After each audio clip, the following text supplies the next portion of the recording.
Welcome, I'm Michael Bickert. Thanks for joining me today as we explore concepts with the objective of improving your management skills and growing your business. I can already see that several of you have your notepads and your pens handy. Those who don't, please pause the video and grab that right now so that you can make a commitment to yourself that you will jot down an action item, something that you will implement to drive your business forward today. That's what this is all about. Have you experienced this where you've done something and maybe somebody who witnessed it or experienced it had to break it to you and say, "Ooh, I hope you don't mind me saying so, but frankly, you stink. You're not very good at that." Or maybe you have your own self-awareness and you've set your standards higher than maybe should be expected at that point, and you are like, wow, I really suck at whatever the task is that you're doing. You know, we have expressions like, you have to crawl before you walk and you have to walk before you run. Or recently, actually about 2 or 3 times over the last few months in my organization, I found myself quoting something that I like to say along those same lines, which is, you have to do something poorly several times before you'll become mediocre. And you'll have to indulge in mediocrity doing that same thing several times before you'll become good at it. And still, you'll do that task very well many times before you become excellent. So in order to achieve excellence, you have to start somewhere, and it's going to start with doing things poorly. So why do we have so many ways of saying the same thing? It really comes down to this notion that we understand that practice makes perfect. There's just another expression, and I think if you thought about it, you would find many more, and you'd say to me, well, we all understand this. This is intuitive. We know that with experience and with practice, you will improve. So why do we come up with so many ways of expressing that same notion? I think it's because people need to be reminded of this, because we take criticism so harshly or so seriously, or we're so hard on ourselves that it may prevent us from moving forward with doing something that we should be doing and improving. We have to be reminded in order to, re-experience that realization that you're gonna do it poorly to begin with, but that doesn't mean that you'll never improve. And we've discussed in the past in another video the importance of focusing on those things which you do well, focusing in your business on your strengths, and the degree to which you will focus on your strengths and align your daily activity and your role description with your strengths will be proportionate to how successful you are.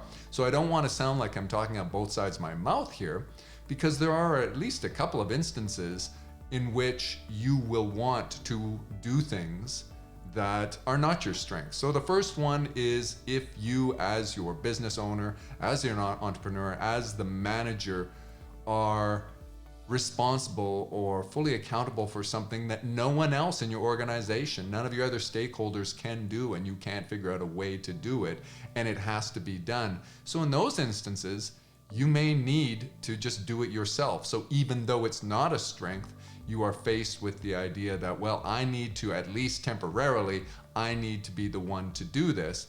And you can take solace in knowing that you're gonna do it poorly at the beginning, but with time and with experience, with iterations, you'll become better at it.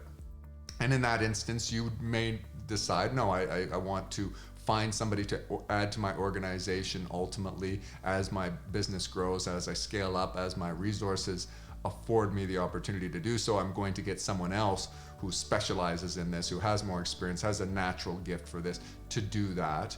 Or you might decide that you're going to delegate that out and contact a company like ours for handling these types of things for you. The second situation is when you really want to do something and you're not sure. I mean, not everything is just cut and dried where it's your strength or it's your weakness.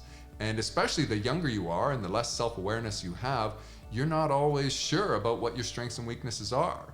And so think about, going back to the earliest days. I'm not talking about your memory. You won't remember things like literally learning to crawl and learning to walk, learning to speak. but everything that you've ever learned to do and learned to do well, and really now have an understanding that you have a particular strength, came by doing those things over time. Now, maybe the first time you did something, you were outstanding, you were an outlier, and everybody's like, wow, that's the first time you went skiing? Wow, you're excellent at skiing, you should really take this up. We've all had those experiences as well, but for the most part, in anything that you've ever tried, you'd probably evaluate yourself as doing a poor job the very first time. But if you enjoyed it and you wanted to get better at something, you would engage in it and you would do it more over time. So the second instance, besides the necessity for your business or in your life that you're the only one that can do something and therefore you will need to practice and need to do it. The second one is you have an interest in something. You decide, hey, that's something I think I'd like as a hobby, or I think I could do this. There are some constituents to my personality or to my makeup that should lend to me doing a fairly good job with that. And these are complex things, and this particular, whatever the example may be, you may decide, over time, I think I could be good at that, and I want to be good at that. So just bear that in mind. I'm not suggesting that anything that you do poorly, especially if it's something you have no interest in, and it's something that you're not completely reliant on yourself to do and you don't want to get better at, I'm not suggesting you should. But in those areas that you do have an interest and you would like to get better, then this is why we talk about that. This is why we say practice makes perfect, and have the understanding that you've got to crawl before you walk and you got to walk before you run. Have the understanding that you're going to do something poorly several times before you do it mediocre, and you're going to do it mediocre many times before you do it well, and you're going to do it well several times before you do it with excellence. Why this came up a few times in my organization recently, and why we have all these various ways of communicating this concept, and why indeed we're talking about this today, is because people need to be reminded of this. There are things that you should be doing, or maybe you want to do, that you're preventing yourself from doing, that you are not moving forward with, and you're not getting better for fear of doing it poorly. And you have to dispel with that fear. So I want you to think about this. Maybe this is your homework today. I want you to write down, what are some things you would like to do? You'd like to do them well, but you look at it and you go, I just don't do that well, and I'm not that great at it. Or what are some things in your organization that you're missing out on, that you would be stronger as a business owner, as a manager, if you were doing these things well? Some things that I practice are things that I don't intend to be ultimately responsible for in my organization, but I want to have an understanding. I want to have an understanding of what it is that those people who are responsible for it are going through. I want to have some empathy for the challenges they face and everything. And I don't want to, when I communicate with them, be completely ignorant to the task. And it gives me a greater appreciation of the value that they add to our organization when I try to do those things. So I will typically try things at least once, and I'll try to get a little bit better at them. And then that gives me sort of a litmus test, or some sort of gauge really, to understand how difficult something is and how much value I should place on that, and whether or not I have a knack for it. You have to start somewhere. So do that. Ask yourself, what are some things, maybe in your personal life or your professional life, that you think you would like to get better at? Or what are some things that you should get better at that aren't particular strengths that really you kind of are not too good at this moment? And then embrace the idea that you're going to do it poorly, and accept that. You have to start that. You have to start there.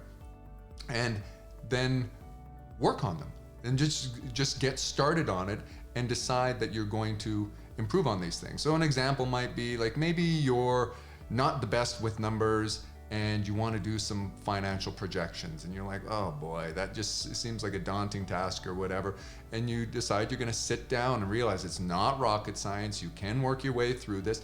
And maybe the first time you did financial projections and you presented them to your team, you weren't so confident about it, and you're not sure that there was much merit in your methodology for how you did it. But as you continue to do those things, you will get better. And then you can decide, do I want to be doing this on an ongoing basis. There might be some other things. Maybe you would like to host meetings. Maybe you would like to be more involved in the creative process and marketing in your organization, but you have no experience, but you have a feeling, hey, I have an interest in that and I might be good at that. I have some things in my background, in my childhood, in my non-professional life that I can relate to that maybe give you indication that you will be good at something over time. But then don't get discouraged when you try it the first time. Think about anything you've tried for the first time and you did it poorly.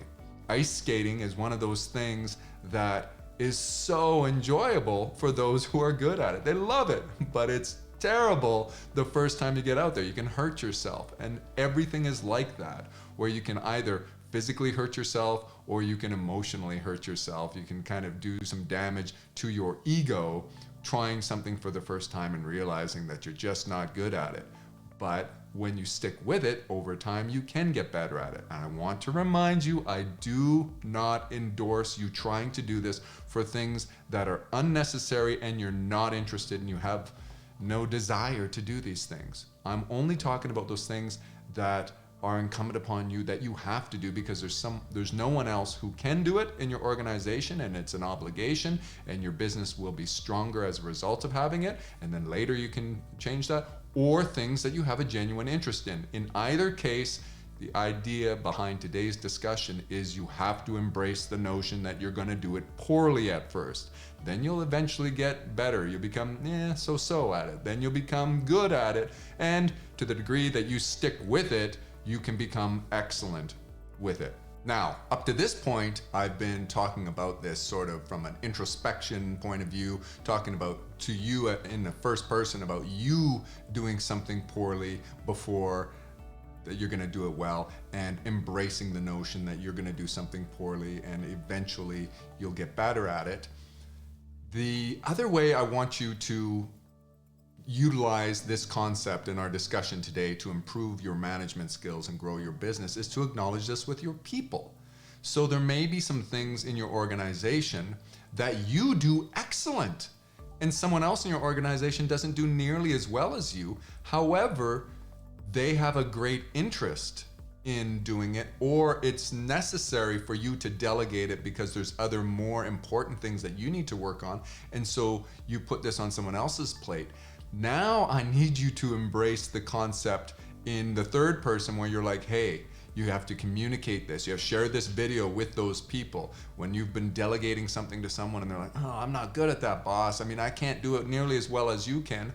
You can just say, hey, I can appreciate that, but the first time I did it, I didn't do it very well either. And then you can say to them, you've got to crawl before you walk, you got to walk before you run, but the organization will greatly benefit from you taking this on. So as you delegate this to other people, you have this same realization and you share with them the understanding of this. So you say to them, my expectations aren't, unrealistic in the beginning. I realize you're going to struggle with this a little bit, and then I'm going to work with you. I can continue to provide you with coaching and training so that you can get better. So communicate this to your people, and that's the second and maybe more important part of how you're going to improve your business and your management skills by embracing this concept and sharing it with your people. You can use any of these things to improve yourself. Think of the examples in your life in which you have engaged in something that you were not very good at. You're like, wow, I suck at that. But through necessity or through, sheer determination out of interest and your passion for it, you decide, I'm going to stick with it. I'm going to get better at this. All of those examples serve as analogs. These are things that you will then later reference in your business and your professional career that will encourage you when you are facing the unknown and uncharted waters going forward. You can think back to these other things and go, yeah, but I was also not good at example A, B, or C, but I stuck with it and I got good at it. Going back to your people, I will regularly assign work to people because I want to test to see about their strengths. So that's another thing that you need to do is become, a bit of a student of your people and an observer and find out what their strengths and weaknesses are. Because maybe when you hired them, you didn't discuss the possibility that they would be branching out or expanding their horizons, getting into a particular task in the organization or responsibility. And then you now have a need, the business has a need, something changes. I don't know what the reason is, but you want to expand their role description and you assign this to them. I will do this kind of stuff occasionally, not with a permanent understanding that that person's going to be responsible for it. Instead, I'll want to see how they do with it. And if they do pretty well with it, then I'll be like, okay, good. Now, when I say pretty well, I mean, they're going to do it poorly in the beginning. We understand that. But if they didn't completely butcher it and there was not some kind of catastrophe as a result of that delegation, if it met a minimum standard of quality and they accomplished the objective, even if it was really, really difficult for them, then you encourage them and you say, hey, it's okay. You're going to do it poorly to begin with, but you got the job done. Keep on working at it and you will do it better. And people will grow and they will appreciate that. And that will add to job satisfaction. And importantly, for you as a manager, you'll get to know the strengths and weaknesses of your people. And this will be very empowering for you because, again, this serves as an analog, as an example, as something you can reference in the future when there is something your business needs, some kind of need the business has for which you're not sure how you're going to accomplish it. And then you start to think, well, there was that other example before, and I gave it to team member A, and although it wasn't great to begin with, ultimately now he does it excellent. He does it way different than I used to do it, but frankly, he's even better than I am at doing that thing, or whatever. These types of experiences that you can reference in the future are very valuable for your business. So when your people push back on you when you delegate on things and they say, boss, I'm just no good at that, I stink, then you have to remind them, yeah, I can appreciate it's difficult in the beginning, but let's not give up on this just yet.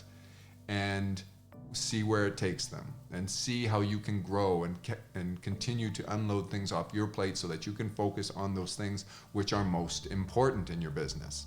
If you take this advice, and I hope you will, then remember when you are doing performance evaluations and you're considering performance analytics for somebody, be fair to those people that you put something new into their role description for which they never were responsible in the past, and they were a little reticent or they were reluctant to take something on because they were like, I don't think I'm very good at that, boss, or I've never had the experience.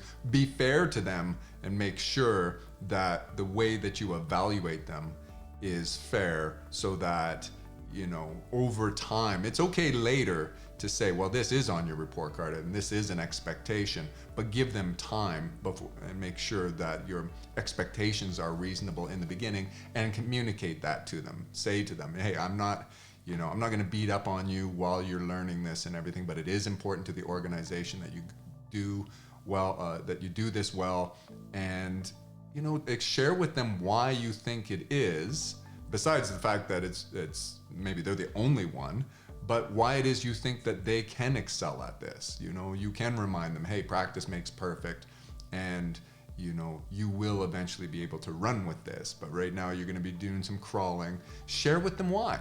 What observations have you had about their personality, about what they've done in the past?